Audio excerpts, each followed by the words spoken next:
TTV Dinakaran அவர்களை பொறுத்த வரைக்கும் அவர் தனி கட்சி தொடங்கிட்டார். ம். சென்ற தேர்தல்லையே 2021 தேர்தல்லையே தனி கட்சி தொடங்கிட்டாரு.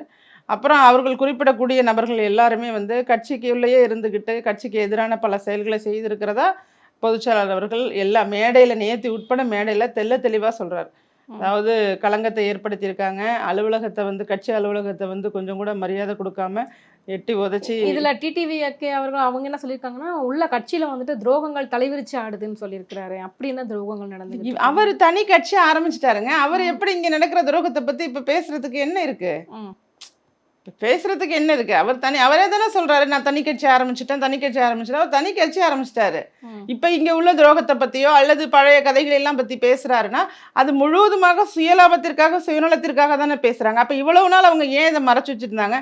அப்ப இவ்வளவு நாள் அவங்க ஏன் பேசாம இருந்தாங்க? இதையெல்லாம் அதிமுகவோட உண்மை தொண்டர்கள் கேட்க மாட்டாங்களா? புரியுதா உங்களுக்கு? அதனால அப்ப தினகரன் பேசுறது ஒரு பக்கம் இருக்கட்டும், அப்ப செங்கோட்டையன் நம்ம பேச ஆரம்பிச்சிருக்கிறாரு. அப்ப என்னதான் நடக்குது? அப்ப கட்சிக்குள்ள நிறைய பேருக்கு அந்த தாட் இருக்கோ, பாஜக கூட கூட்டணி வச்சிருக்க கூடாது, எல்லாரும் ஒன்றிணையணும், அந்த மாதிரி கட்சிக்குள்ள நிறைய பேருக்கு அந்த மாதிரி எண்ணம் இருக்கோ? யாருக்குமே அந்த எண்ணம் கிடையாதுங்க. இது ஃபுல்லாவே நரேட் செய்யப்படுற மாதிரி எதிர்கட்சிகளோட தூண்டுதலா இருக்கலாம். இது முழுவதுமாக அதிமுக வலுவா இருந்துட்டு இருக்கு. அதாவது இந்த சூழ்நிலையில இவ்வளவு கூட்டம் கூட்டி 150 தொகுதிகள் சுற்றுப்பயணத்தை மேற்கொண்டு முடிச்சுட்டாங்க அப்படிங்கிற விஷயத்த தாங்கிக்கவே முடியல.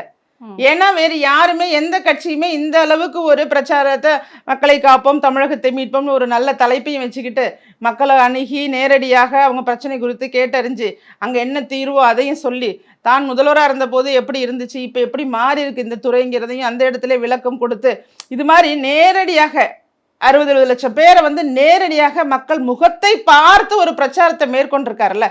இது அவர்களுக்கு என்ன பண்ணுதுன்னா மிகப்பெரிய ஒரு பயத்தையும் அச்சத்தையும் எங்க ஆட்சிக்கு வந்துருவாங்களோங்கிற ஒரு எண்ணமும் அதிகமாகும் போது என்ன செய்யறதுன்னு தெரியாம இந்த கட்சிகளை இப்போ ஒன்று ஒருங்கிணைச்சாதான் வருங்கிற ஒரு விஷயத்த அவங்க உண்டாக்கியிருக்காங்க.